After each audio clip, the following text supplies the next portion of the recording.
Welcome to the topic drugs for kidney, acid-base, and electrolyte disorders. The kidneys, these are the organs which regulate the fluid volumes, electrolytes, acids, and bases. So this is our urinary system in which we have two kidneys, right and left. Onto the top, we have the suprarenal glands. Then we have arteries and veins left and right coming from the renal kidneys, and then we have abdominal aorta. Underneath the two pipes, its ureters are coming down. They're going into the urinary bladder. We have a rectum at the back, and it is moving down towards the urethra. That includes the urinary system. So the composition of the filtrate that changes dramatically as the result of the processes of the reabsorption and the secretion in the body. We are going to understand now reabsorption. So in this picture, we can see there is a complete nephron, and this nephron, we have millions of nephrons in kidney. It is divided into different portions. We name them separately and they have their separate functions. So the first portion does the filtration, which is a renal corpuscle. The second one, it does the reabsorption secretion, which is a PCT, proximal convoluted tubule. Then we have the descending limb of loop of Henle and the ascending limb of loop of Henle. Then is the DCT, distal convoluted tubule and collecting duct. So half of the reabsorption is done in distal and half is in the collecting duct. So reabsorption secretion is done at the three places in a one nephron, first at the PCT, then at the DCT, and then at the collecting duct. So now some substances in the filtrate, they cross the walls of the nephron to re-enter the blood. And the water is the most important molecule reabsorbed in the tubule. We can see in this picture, there is written plus, minus, like something is coming out, something is going in. So that's what we are telling. The water is the most important molecule here, which is reabsorbed in the tubules. Other than that, glucose, amino acids, electrolytes, such as the sodium, chloride, calcium, bicarbonates, they are also reabsorbed in this nephron. Then other than that, we have certain ions, molecules, which are too large to pass through the Bowman's capsule. And this front one is the Bowman's capsule. So it's hard to pass through them. So they can still enter the urine by crossing from the blood to the filtrate. Like potassium, phosphate, hydrogen, ammonium ions, they enter the filtrate through the secretion. Examples of the drugs, they're secreted in the PCT. It includes the penicillin G, ampicillin, non-steroidal anti-inflammatory drugs like NSAIDs, furosemides, epinephrine, and trimethoprim. So these are the drugs, if you remember, in the PCT at the proximal convoluted tubule. They can be secreted there. Now this is, again, they're explaining a bit for the structure of nephron. F is showing us the filtration, blood to the tubule. R is the reabsorption, tubule to the blood. S is the secretion, blood to tubule, and E is the excretion, always the tubule to external environment. So it starts from here. This is called as the Bowman's capsule. And in this Bowman's capsule, we have this glomerulus. We have afferent arteriole, which is taking the fluid in, the things in, and the other one is efferent arteriole, which is taking out. This Bowman's capsule is further going down here, which makes the PCT. Then it goes down. Because it's down, we are saying descending. So descending limb of loop of Henle. When it is going upwards, we called it as the ascending limb of loop of Henle. Then it combines with the distal tubule, and then finally is the collecting duct, and the urine is passed out through the bladder and the external environment. And this red color is nothing but the capillaries and where the blood circulation is going, and it's going to attach to the renal vein. So renal failure. Renal means kidney. Kidney failure actually significantly impacts the pharmacotherapy. So how it impacts? It decreases in the kidney's ability to maintain the electrolyte and the fluid balance. Excretion of the waste products. So when the kidney failure occurs, when our kidney is not able to maintain the electrolytes, not able to maintain the fluid balance, and is not able to excrete the waste products. So what the function of the kidney is, when it is not able to perform that function, then it is called as the renal failure. Drugs will accumulate in the high concentrations in the blood and the tissues, resulting in toxicity because the kidney is not doing its function properly. And then erythropoietin will occur. And erythropoietin it is secreted by the kidneys, primarily signal to increase the RBC production in the bone marrow. We do some laboratory tests and some normal values. We should know about them. When we say we have to do a kidney failure test, that the person's kidney is working proper or not, so we perform these tests. We did albumin test, serum. When we say serum, we do in the blood product serum, we take it, the albumin from it. We check ammonia, we check BUN, that is blood urea nitrogen, calcium in the serum, chloride in the serum, creatinine in the serum. Creatinine clearance is checked there, hematocrit, hemoglobin, magnesium is checked. We don't have to remember all these values, but it's there. We can go through with them. Phosphate, potassium, protein, total plasma, protein, total urine, red cell counts, which is erythrocytes, renin activity, sodium, urea, uric acid, zinc. So when we say we have to do a kidney profile or kidney function test, so all these salts, all these electrolytes needs to be checked in that laboratory tests. Now, the drugs that we use for the kidney failure, the first is the diuretics. Diuretics are also used to treat the hypertension, heart failure, and the fluid retention disorders. But the diseases other than this treated by the diuretics can be hypertension, heart failure, kidney failure, pulmonary edema, and liver failure or cirrhosis. So whenever we say diuretics, it's not only used for the hypertension. It's not only used for kidney failure. It can be used for any of these diseases. How they work? So they blocks the sodium reabsorption in the nephron. So there are sodium channels. These diuretics will go and block the sodium reabsorption. They send more sodium to the urine out, and chloride ions, they follows the sodium. So they are also getting out of the body, and the water molecules tends to stay with the sodium ion. So that's how the diuretics takes the sodium and the chloride out from the body via urine, and we save the kidneys. So they block the reabsorption of the sodium, will increase the volume of the urination. Now, this is the site of action of the diuretics. We can see here, starting from the proximal convoluted tubule. In the proximal, we use the drugs SGLT2 inhibitors, which is the name of the drugs is canagliflozin, dapagliflozin, empagliflozin. So these are the diuretics that we use here. If we are using thiazide diuretics, they will go and act onto the distal convoluted tubule. For example, hydrochlorothiazide, chlorthalidone, or indapamide. If we are using mineralocorticoid, they are going to act on the collecting duct, eplerenone, spironolactone. If we need the function to be done on the loop diuretic, so bumetanide, furosemide, and torresemide. If we are using osmotic diuretics, it's mannitol and glucose. They are also acting on the loop of Henle. So this is how we decide which diuretic should be used on which part when you're having what part of the trouble. So if a person's proximal convoluted tubule is in trouble and we have to fix there something, when we will be giving these inhibitors. If we need something on collecting duct, then we will use mineralocorticoid. So this is all done by the tests. That's why we use all these different types of the diuretics. So the most effective diuretics are those that act on the loop of Henle. So they are the loop diuretics. They're acting on loop. So they are loop diuretics. It comes in different strengths that we can see here, 20 milligram, 40 milligram, 80 milligram. It can come in the tablets. It can also come as an IM or IV injections. So what they do, they block the reabsorption of the sodium and chloride in the loop of the Henle. And when given IV, they cause the large amount of the fluid to be excreted by the kidney in a very short time. And furosemide or Lasix is the most commonly prescribed medication as a loop diuretic.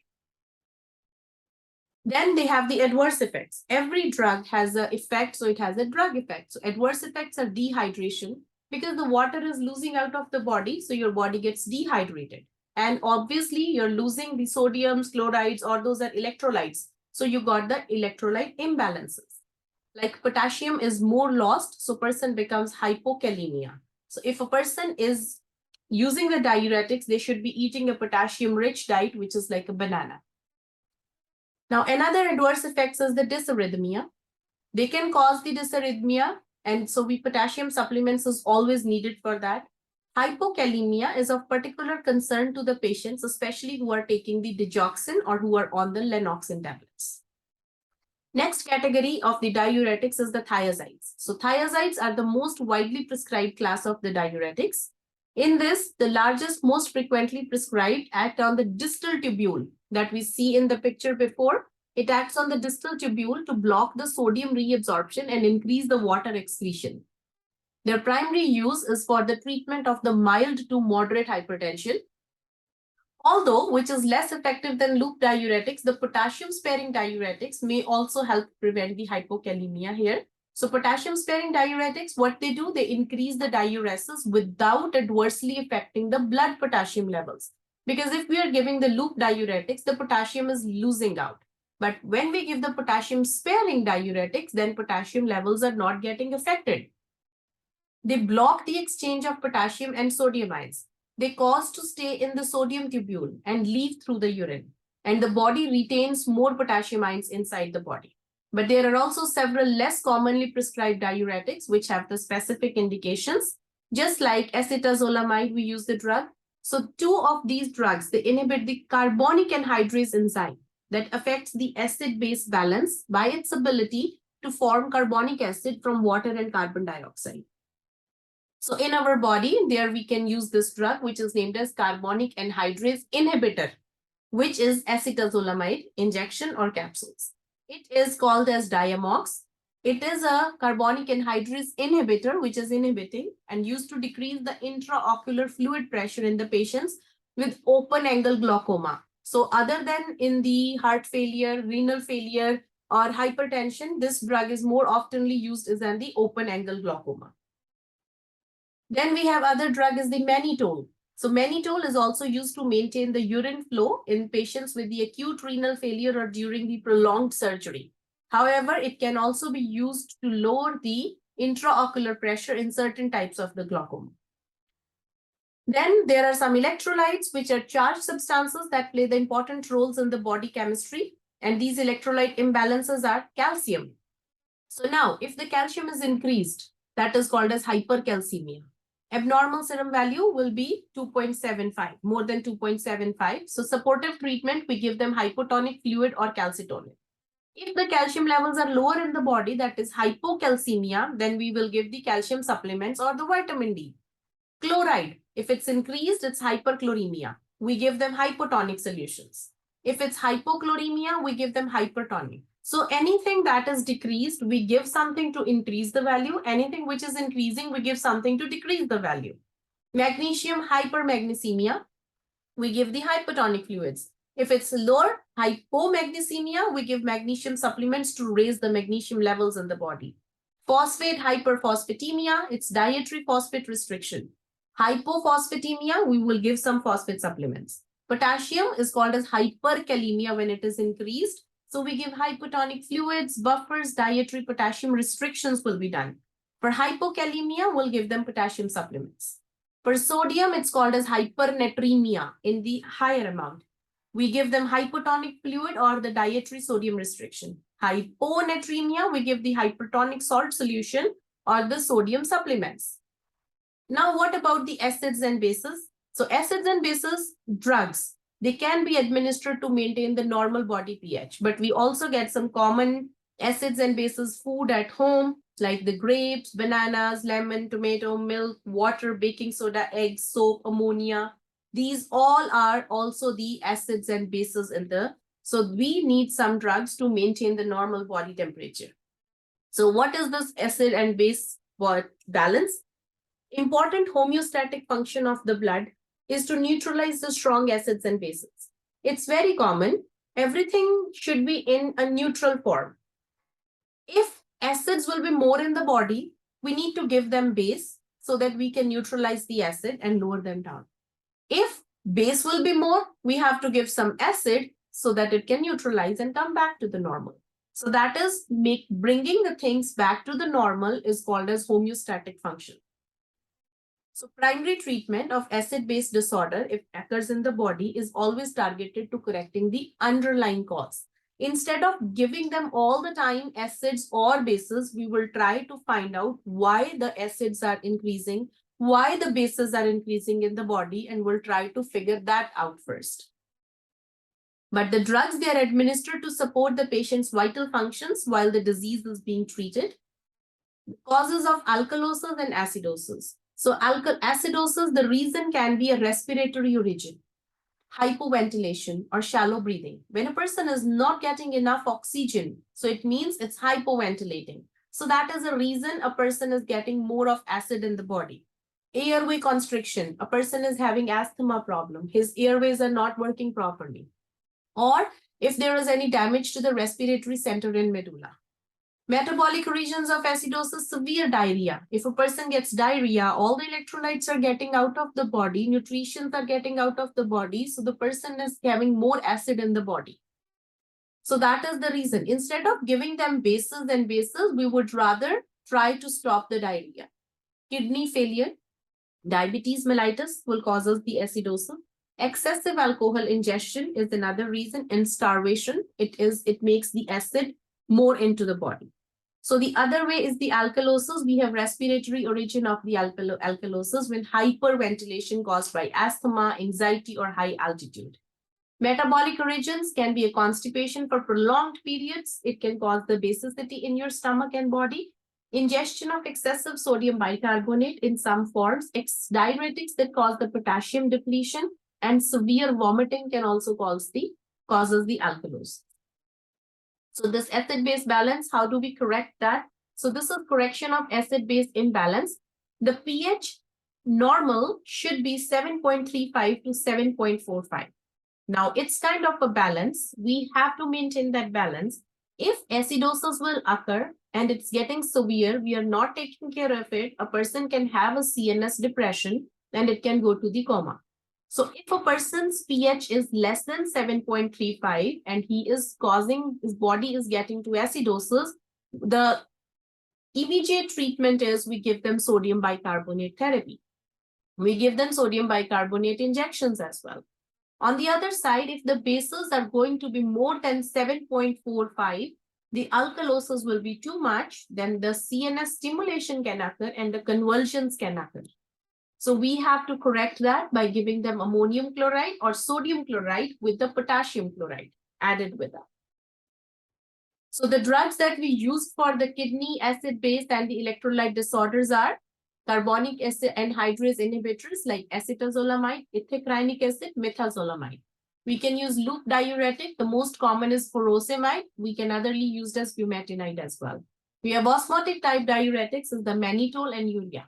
Osmotic type diuretic with a combination of a potassium sparing diuretic can be triametrine and the hydrochlorothiazide, which is HCTZ.